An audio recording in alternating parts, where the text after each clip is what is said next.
எல்லாருக்கும் வணக்கங்க. காலையில் எழுந்திரிச்சதுமே ரொம்ப ஒரு சோகமான செய்தி தாங்க நம்ம பார்க்குறோம். 40 பேர் உயிரிழந்திருக்காங்க. அதுக்கு யாருங்க காரணம்? நம்மளோட முட்டாள்தனம் மட்டும்தாங்க காரணம்.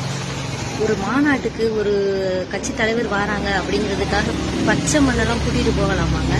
இதெல்லாம் யாரோட தப்பு? நம்ம பேரண்ட்ஸோட தப்பு தானே. அதுக்கு என்ன தெரியும் சொல்லுங்க? அவங்க ஒரு நடிகர் விஜய்ங்கிற ஒரு அதை தவிர்த்து அந்த குழந்தைகளுக்கு எதுவுமே தெரியாது. அப்படிப்பட்ட ஒரு பிள்ளைங்களையும் கூட்டு இன்னைக்கு நிறைய பேர் மனைவி இழந்திருக்காங்க, பிள்ளை இழந்திருக்காங்க, ரொம்ப அப்பா அம்மா இழந்திருக்காங்க. இந்த மாதிரி நிறைய விஷயங்கள் நடந்திருக்கு. உங்களுக்கு ஒரு கட்சி பிடிச்சிருக்கு, ஒரு கட்சி தலைவர் பிடிச்சிருக்கு அப்படின்னா அவருக்காக சப்போர்ட் பண்ணுங்க. அவருக்கு சப்போர்ட் பண்ணுங்க. எப்படி சப்போர்ட் பண்ணணும்? இப்படி பகுமானம் இல்லைங்க. ஓட்டு போட்டு ஜெயிக்க வைங்க. மக்கள் தான் ஒரு கட்சியை தூக்கி விடுறதும். இப்போ அந்த கட்சிக்கு உங்களால் நிறைய ஒரு கெட்ட பேர்.